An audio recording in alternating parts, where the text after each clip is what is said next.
Well, shall I answer that one? I think that he was once, at one stage, called by Sidney Bernstein the director, but we prefer not to call him that because there was only one time he was referred to as the director, and thereafter Sidney Bernstein always referred to Hitchcock as giving substantial support in one way or another. So we prefer to call him the treatment advisor, and what we mean by that is he gave crucial advice on how the film should be shaped, particularly at the beginning of the project. Now, he only ever worked on the project for about a month in July 45, and then he had to go back to America to carry on with his Hollywood career.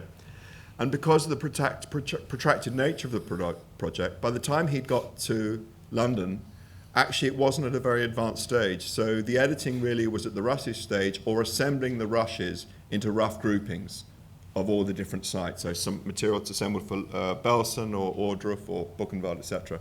Now we believe he looked at those. I think there's a possibility he certainly had a hand in the writing of the first treatment that Colin Wills produced, and no doubt looked at the script, so he may have had a hand in initial versions of the script.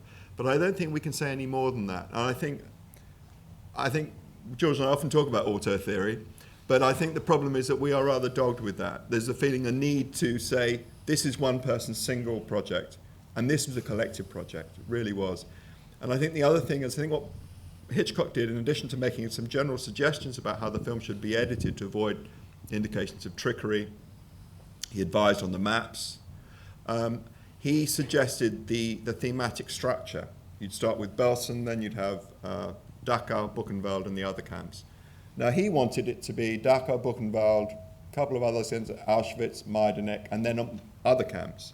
And he had a conception for the last reel. Now, when he went back to America, when Tanner was actually working on the film, trying to pull it together as per his instructions, they didn't work. And he changed it quite radically.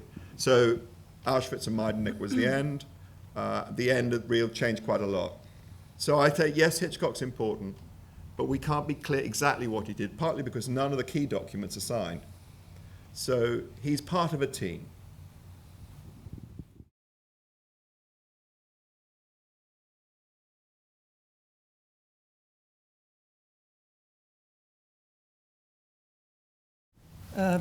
After a while, you just see the images, you push it to the back of your mind, you see it time and time again, and every time you see it again, you spot something new, or you see, this wasn't a continuous process, it was over a period of time, and when you picked it up again, you were quite shocked again, and worried to a certain extent that you were shocked, that could you do the job you were trying to do. So in the end, you have to put that to one side and concentrate on the actual production of the job. There was much more in the rushes than is shown in the final film.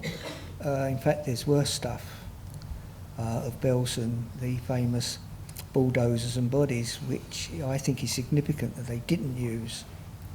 So you can't sort of say they were sensationalising that it was nothing sensational. They could have put that stuff in, but I think my theory is that they might have been accused by the Germans themselves of us being brutal, where we know it was a necessity.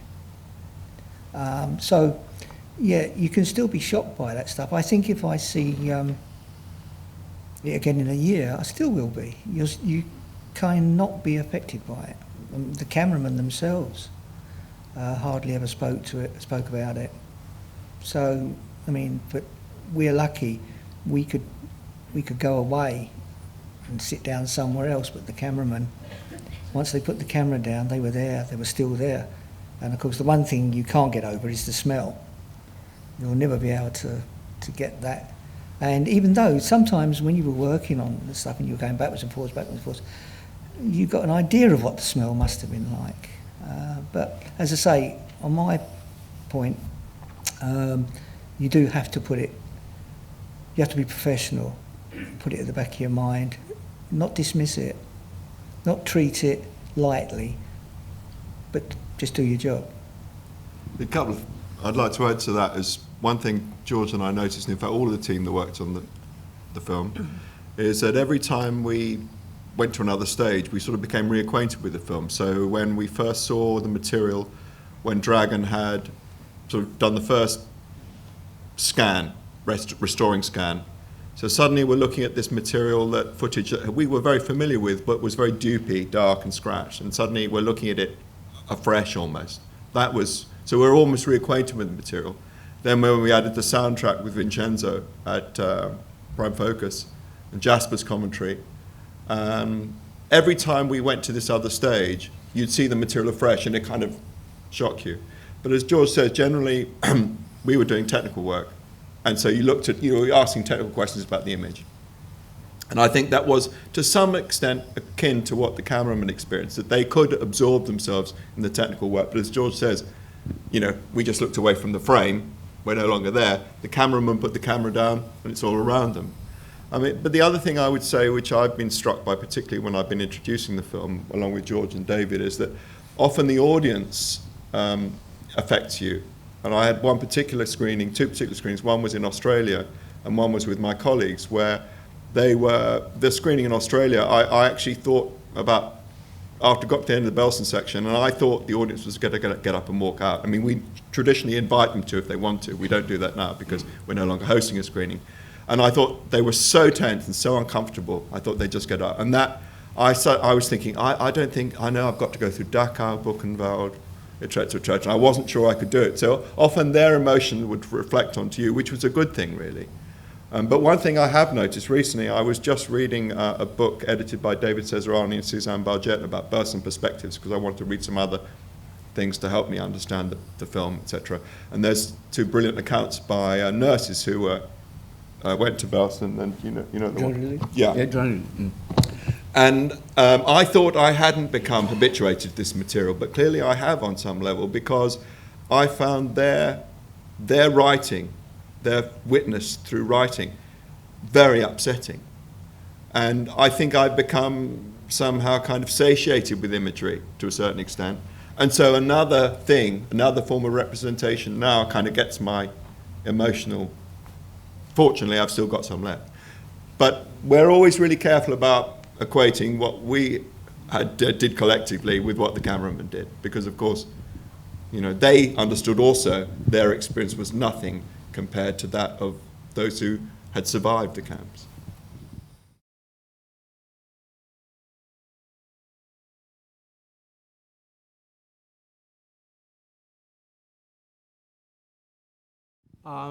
I don't know. Perhaps it would have been better to show it earlier on.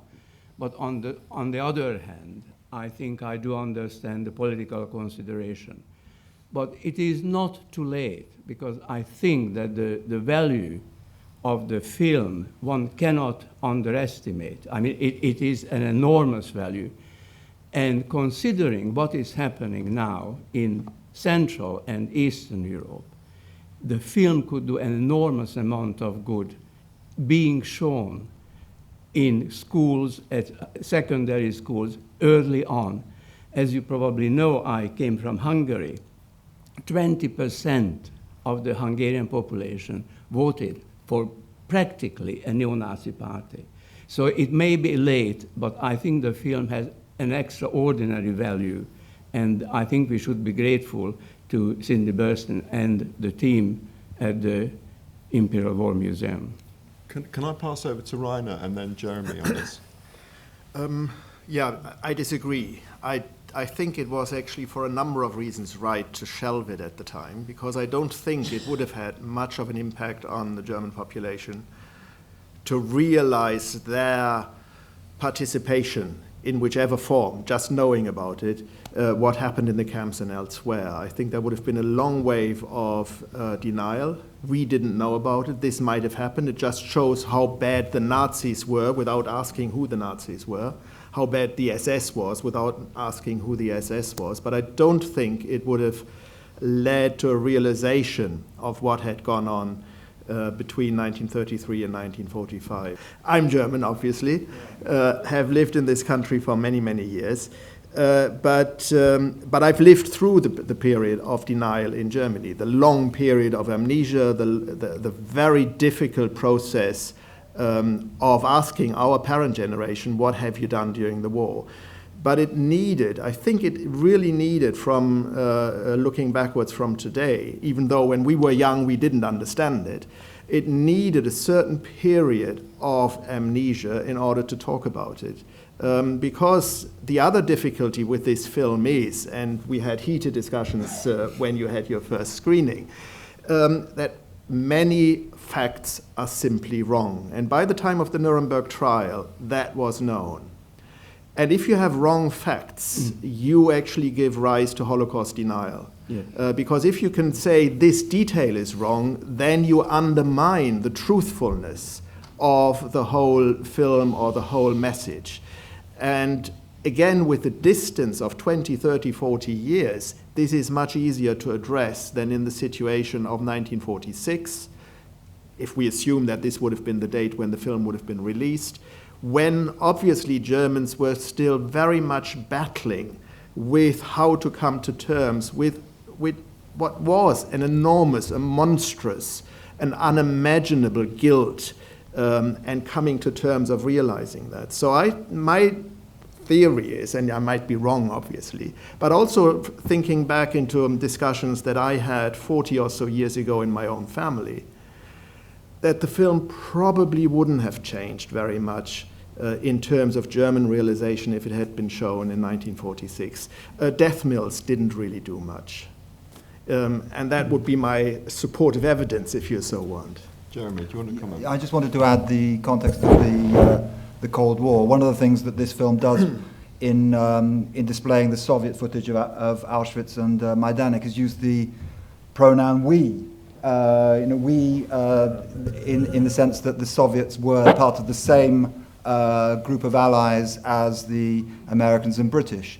And I think that was already not only an irrelevant but a dangerous message in the context of the emerging Cold War. And so I think this film, in its attempt to be universalist, is still, to some degree, in a kind of a wartime mentality, which, and it hasn't entirely, in a way, it's sort of both of the war and of a kind of of a far later generation. It speaks to us now, and at the same time, it belongs to the immediate wartime context, it seems to me.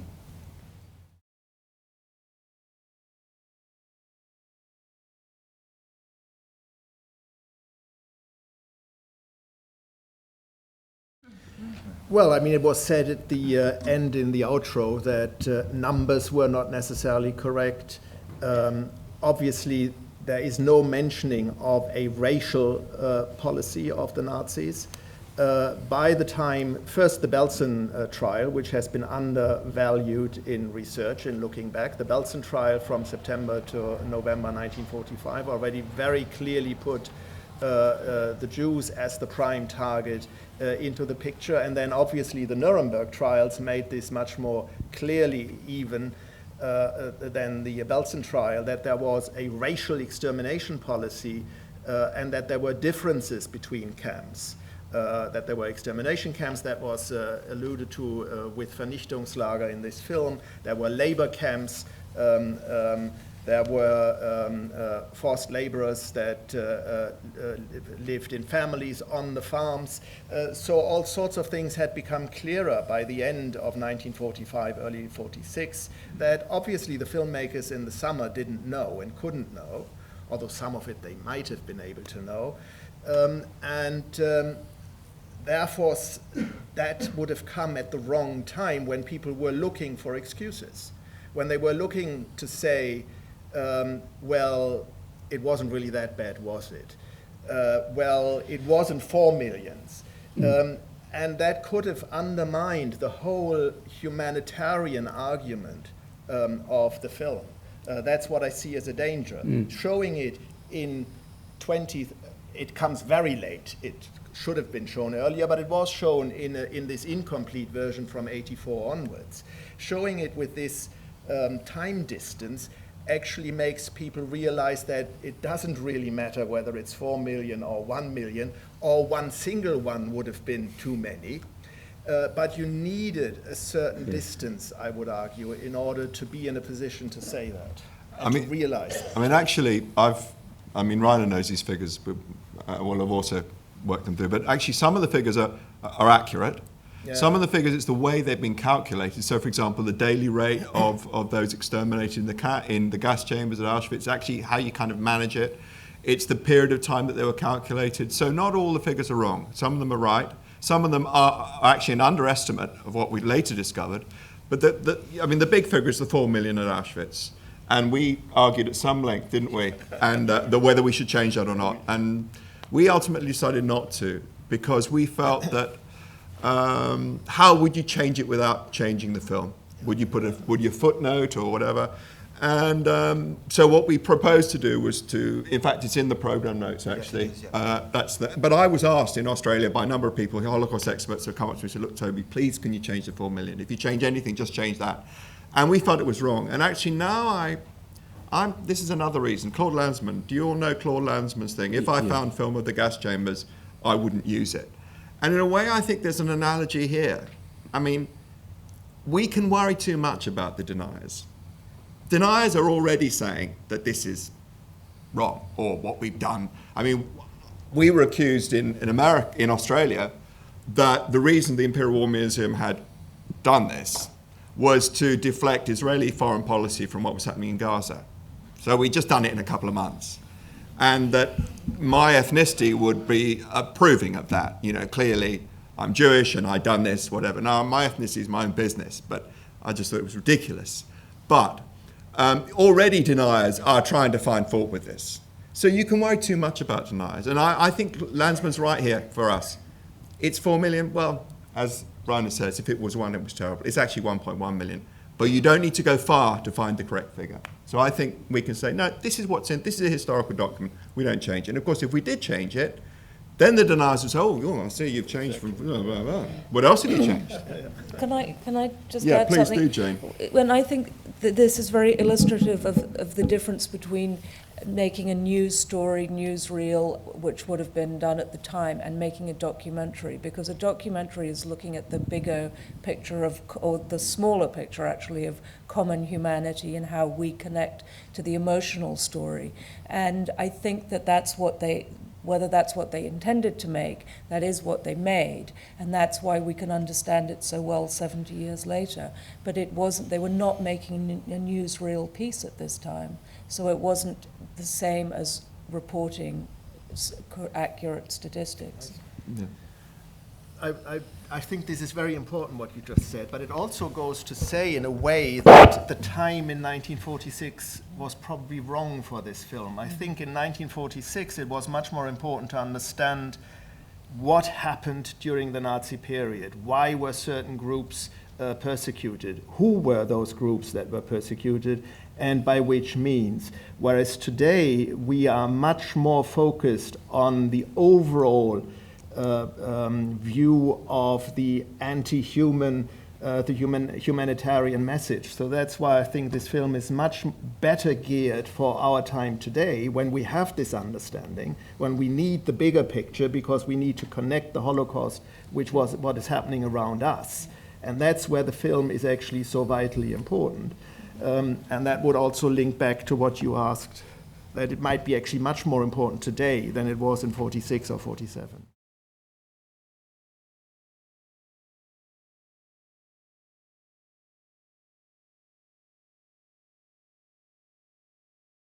Yeah, I wouldn't quite agree, because Kramer could have done something. When the British troops arrived and they went to the Wehrmacht barracks, which incidentally were not 2 miles away but 2 kilometers, they found warehouses that were full with food. They found warehouses that were full with medication. It took the British troops, I think it was 6 hours, to restore water to the camp. The Germans could have done it themselves in perhaps 8 hours, but they could have done it, and they didn't want to. And Kramer, in the final phase, would have had the authority to simply do it, because there was no one in Berlin who could have interfered in the final weeks when everything was collapsing. Kramer decided not to because he was following orders, but he had the ability to actually change things, and he chose not to. And that's why I wouldn't agree with your view at all. Peter. I may also thoroughly disagree with the gentleman. Joseph Kramer was no scapegoat because he was in Auschwitz before, and he was appointed to Belsen for his reputation in Auschwitz. And in the Belsen trial, he was indicted on 2 accounts, war crimes in Auschwitz and war crimes in Belsen.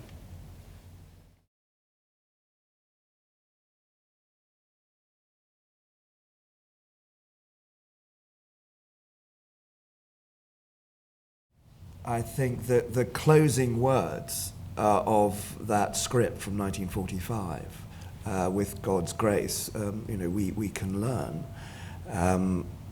The 2 lines before saying, and if we don't, night will fall, the words that Sally Angel and Andre Singer took for their film about the film, which you may have seen on Channel 4 earlier this year. I think that's the take home, I think, is the modern expression for those closing remarks.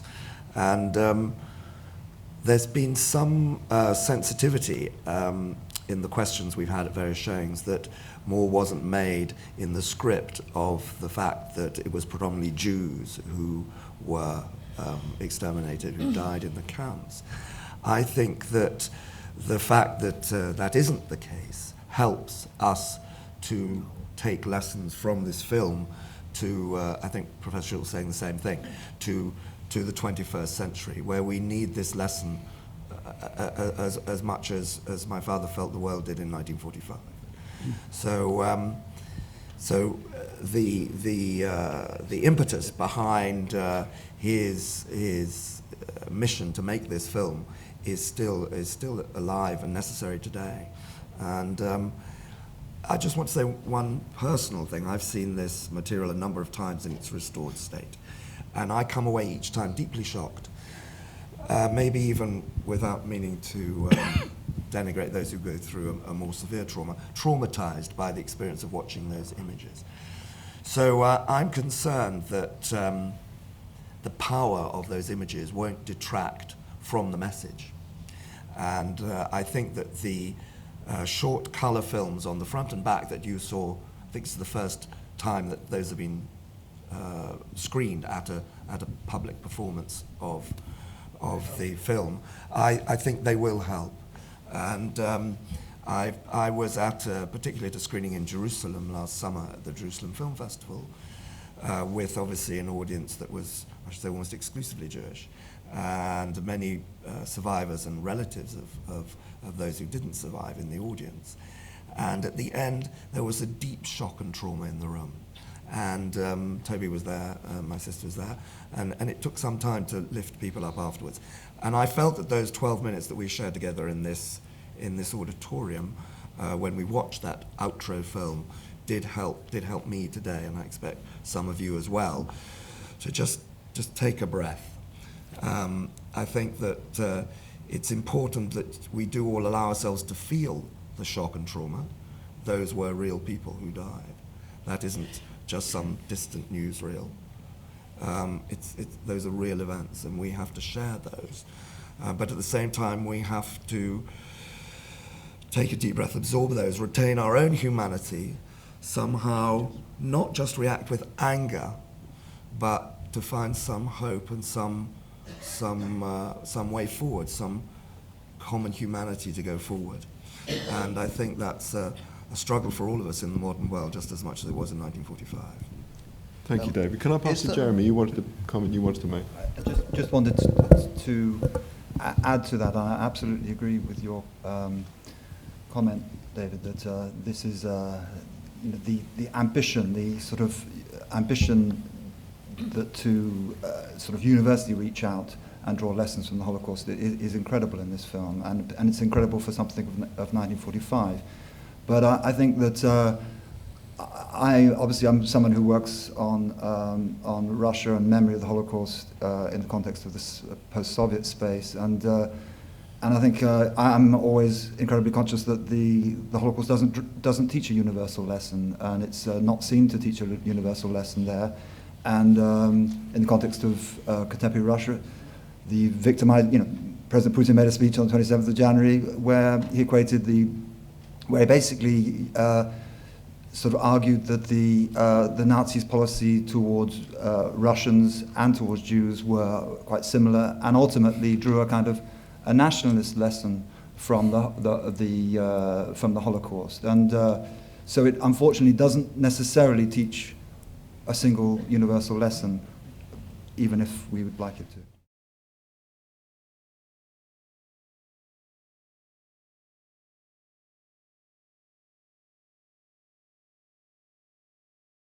Well, we showed the world premiere that everything has to be a premiere in Berlin at the Berlin Film Festival. And the Berlin Film Festival, once they heard we'd nearly finished it, they wanted us to hurry it up as quickly as possible so that it could be shown at the Berlin Film Festival.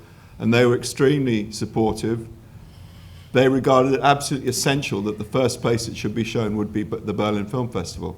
I mean, that's partly because the incomplete version, which our colleague Kay Gladstone presented in 1984 under the title, allocated title Memory of the Camps, was shown there. But it was much more, I think, that they felt it was important that it was shown there. We've since shown it in Hamburg at a conference there, and I'm sure there will be other screenings. But after Berlin, they wanted another show. They did. Well, we did 2 screenings in Berlin, and they wanted a third, didn't they, Wanted a George? third. Yeah, thank you.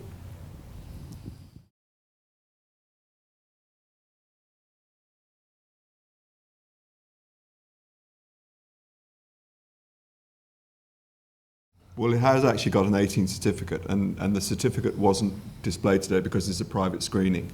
But the BBFC decided to give it an 18. But I'd like to pass over to Rachel on this point. Thank you. Yeah, so as Toby said, the film has an 18 certificate. We felt very strongly that it should have that because of the content, because of the graphic nature of the film. And really more broadly thinking about the learning policy at Imperial War Museum in terms of Holocaust learning, that we're very much thinking about the dignity of the people involved, the dignity of the victims that we see there in the film. And also we felt very strongly that it shouldn't have a viewing below that age, because we feel a sense of duty of care to the young people that we're working with in the museum that are coming to visit us, and then suggesting that this film could have a lower age limit then would certainly undermine the work that we're doing in the museum. But we see ourselves very much within the wider context of Holocaust learning. So I'm thinking about organisations such as Yad Vashem and Washington in the United States, and also the thinking on Holocaust learning that's also driven forward by the Centre for Holocaust Education here in Britain, and other organisations, Holocaust Educational Trust, colleagues who may be here today. So I think this material is so shocking and so upsetting that showing this material to 13-year-olds, we've been talking here about the complexity of the film, some of the historical inaccuracies in the film, that to show something like this in schools, and the enormous amount of time that would be required, even just from a very practical point of view, to unpick all of those details. It is something that would be a huge challenge for schools. And in again, thinking about the practical nature of schools and teaching, the most recent research shows us that Year 9 teachers, so that's teachers who are teaching students of the age of 13 and 14, and on the national curriculum in this country, that's the age by which all students should have learnt about the Holocaust in history. That teachers have, on average, 6 lessons to teach about the Holocaust.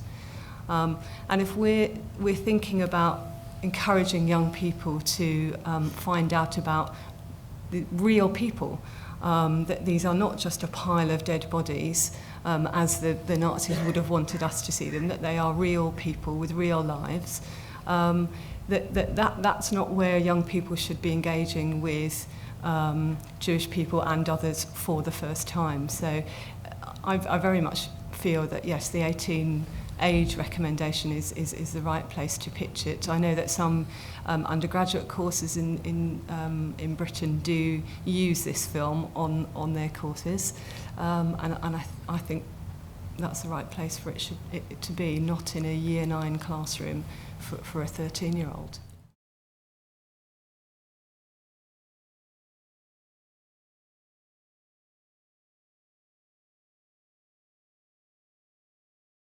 It might not be completely to what you said, but of course there is a story behind the way these film clips have been assembled. And the story has a certain viewpoint, and it's particularly clear about Bergen-Belsen, because it seems in this film as if the British troops kind of advance through the peaceful German landscape and then smell the concentration camp before they even arrive. Well, that didn't happen. There was a local armistice.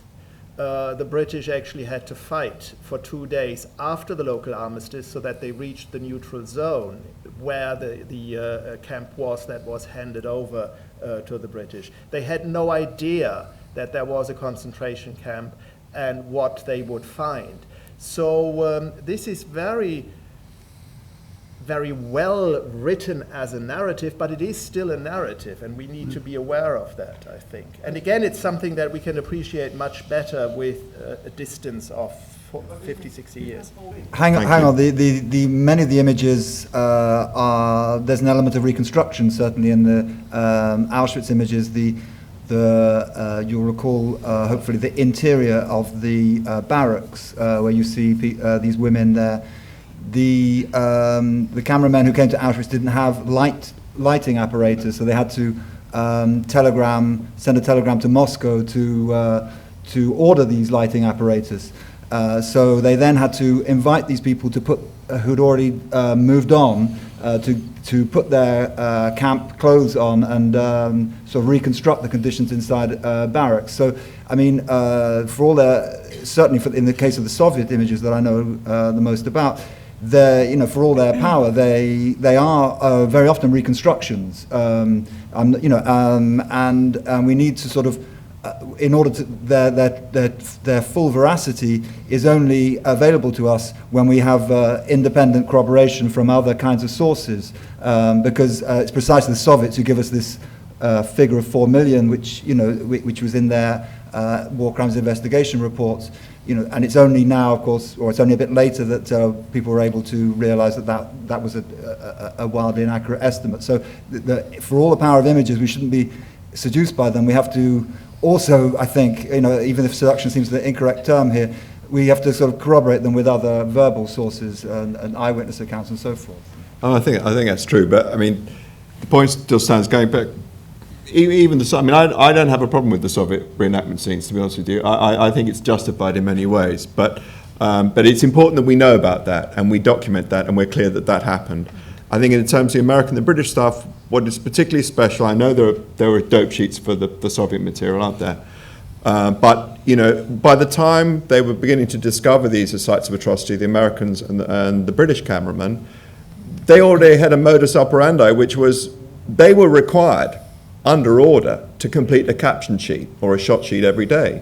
So every one of those scenes is documented, in a way and triangulated, because you would not only say the cine cameraman's name, you would back it up, as you know, with a stills cameraman who was working closely together. So you'd have independent corroboration from another cameraman, and quite often it would also be supported by a military investigation report and another officer, and it would, so in a way this material is unimpeachable, really, the footage. And also, actually, one of the points that one of the cameramen made in their later reflections was that any accusations that there was faking or reenactment going on at Belsen was quite ridiculous, because for one thing, the people were so far beyond any state of doing anything, really, that asking them to perform in front of the camera would be ridiculous. So it was, but as you quite say, it was a policy of the AFPU under Hugh Stewart particularly, that there should be no reenactment or staging, and if it should be indicated in the dope sheets.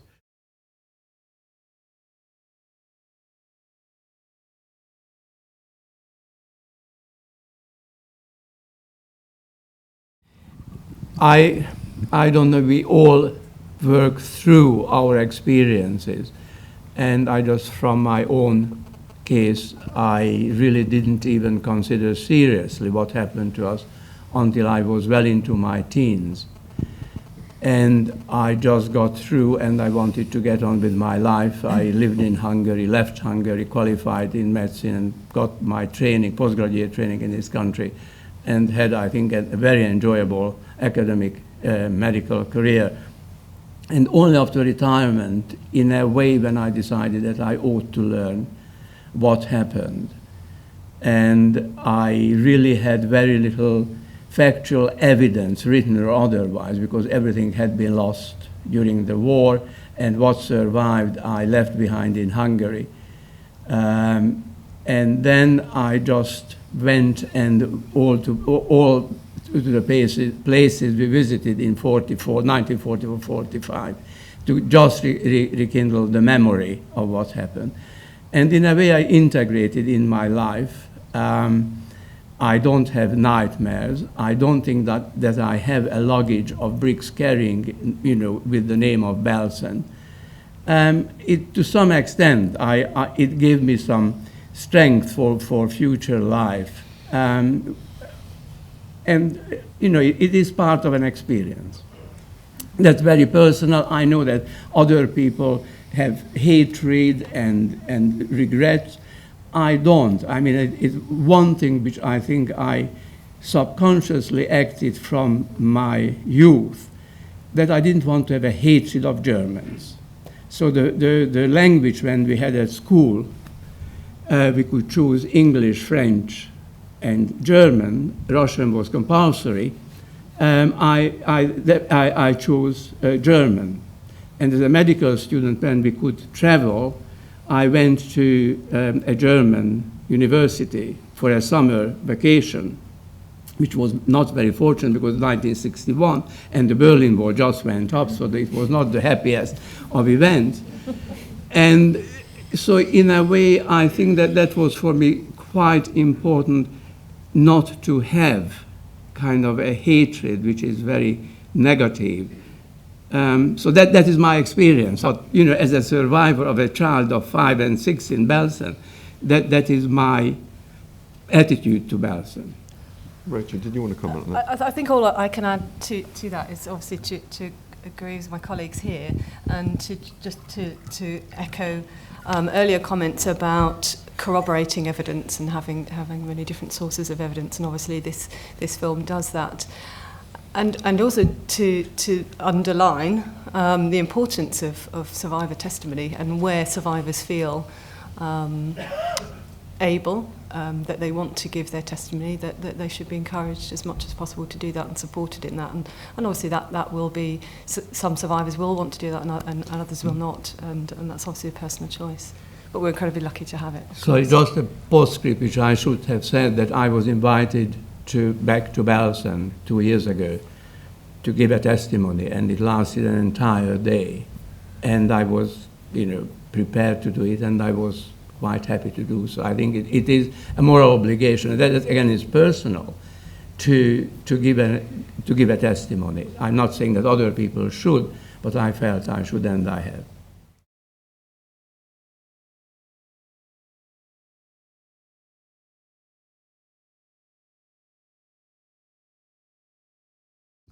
Well, we have a feeling that we think the man who would have read the narration was probably Leo Genn. First of all, Leo had already commentated in a number of other official films, such as Desert Victory. He's got an absolutely beautiful voice. Leo was also a barrister, firstly, and in fact was the second head of No. 1 Crime Investigation Unit at Belsen.